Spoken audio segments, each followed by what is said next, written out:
Alors, je m'appelle Stéphane, je suis conducteur du télésiège de Brette depuis maintenant 13 saisons. Donc, conducteur, ça veut dire responsable de l'installation, de sa surveillance, des contrôles journaliers qui se font dessus, ainsi que des collègues qui travaillent dessus. Je suis responsable de leur formation, ainsi que de la sécurité de toute la clientèle qui afflue sur la route.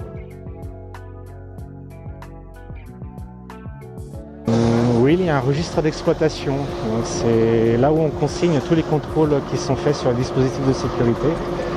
Et il y a à peu près 25 contrôles à faire quotidiennement, ainsi que d'autres contrôles qui sont, eux, sont hebdomadaires et encore d'autres mensuels. Donc on a la charge de veiller à tous ces contrôles. On commence la journée assez longtemps avant les clients, donc on va commencer par contrôler l'installation, on va vérifier que tout fonctionne, notamment les dispositifs de sécurité. Donc on veille les portillons de débarquement par exemple, les boutons d'arrêt, on les teste tous un à un, on va contrôler le fonctionnement de la mécanique qui se trouve dans la gare de station motrice, les groupes de sécurité et tous les dispositifs de pression hydraulique par exemple.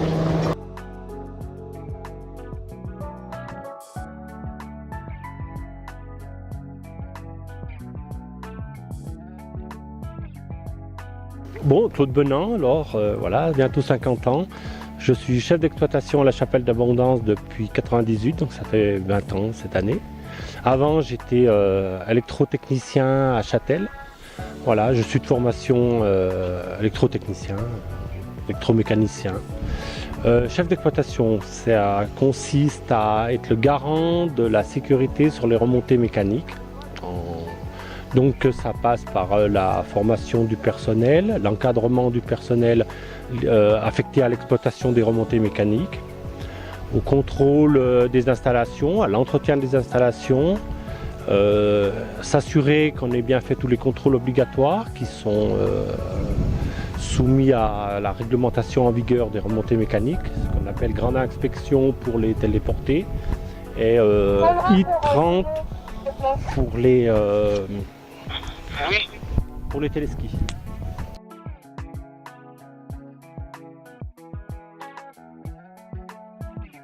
Depuis l'année dernière, on a pris un responsable de grandes inspections autre que quelqu'un de la station. Voilà.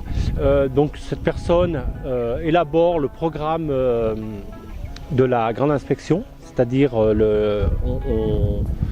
on cible tous les contrôles qu'on a à faire sur la remontée mécanique, soumis à réglementation. Voilà, donc pour faire court, on contrôle toutes les pièces qui, s'ils sont susceptibles de casser, entraînent des blessures très graves aux usagers. Dans les cabines, c'est surtout pas dégradé, donc ça on a souvent quand même des petits malins qui s'amusent à donner des coups de pied, à rayer les vitres avec leurs clés de voiture, donc voilà, c'est du vandalisme, hein, c'est plus, donc ça coûte très très cher. Hein. Donc voilà, donc il faut, c'est comme partout, il faut être respecter ce qu'on nous met à disposition. Pour les télésièges, c'est suivre bien les panneaux, voilà, pas faire n'importe quoi. Parce qu'ils sont quand même, c'est eux les premiers qui sont responsables de leur sécurité. Donc nous on est là bien sûr pour veiller qu'il n'y ait pas de soucis. Mais malheureusement si quelqu'un fait n'importe quoi, on peut quand même se blesser gravement. Et surtout que maintenant avec les tout nouveaux appareils, les débrayables, là les gens n'ont plus l'habitude de ces genres d'appareils qui est derrière nous, qui tournent quand même à 2,25 m, ce qui est quand même assez rapide. Et pour embarquer 4 personnes à 2,25 m, c'est chaud quand même. Donc il faut quand même qu'ils soient très vigilants ces gens-là. Déjà de bien se préparer en amont, quoi, voilà, de ne pas lever le garde-corps trop tôt, parce qu'on a aussi des soucis, on peut tomber d'un télésiège, ça arrive malheureusement. Donc il faut bien suivre les panneaux, quand ils nous indiquent de lever le garde-corps, de ne pas le lever avant que le panneau nous l'indique. Et après, une fois qu'on est bien se préparer, pousser pour bien dégager rapidement du siège, parce que souvent les problèmes sont liés au siège qui rattrape la personne qui n'a pas dégagé suffisamment vite et qui se fait heurter par le siège sur lequel elle était assise. Donc voilà, bien dégager vite.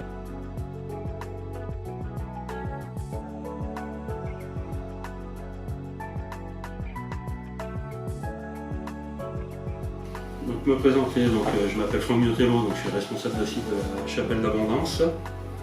Donc j'ai 51 ans. Mon parcours professionnel, j'ai débuté dans les remontées mécaniques. J'avais fait l'école des remontées mécaniques, c'était au lycée de Valménier.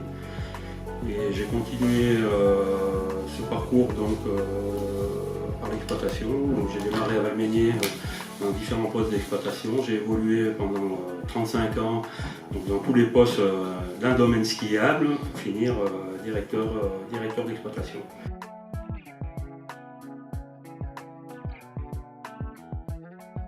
Alors, ça consiste à la gestion dans la globalité d'un domaine skiable. Donc on prend en compte toute la partie exploitation des remontées mécaniques, la partie gestion des pistes. Donc la gestion des pistes, c'est les secours sur piste, le damage, la fabrication de neige de culture, et sur la Chapelle d'Abondance, on a l'exploitation du domaine nordique.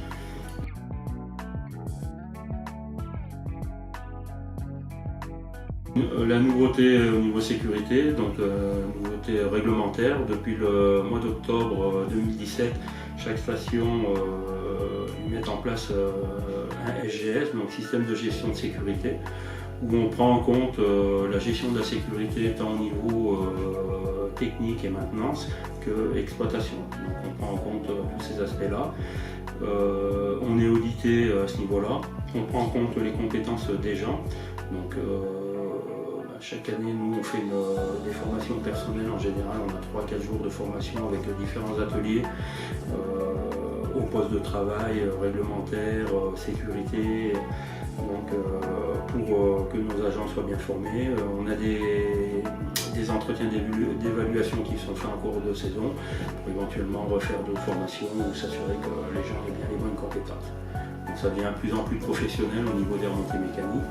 Après, depuis quelques années, il y a des examens. Les examens existent depuis longtemps, mais maintenant on est en examen CQP, donc certificat de qualification professionnelle, où là on fait passer des épreuves théoriques et pratiques sur le terrain pour valider les compétences du personnel.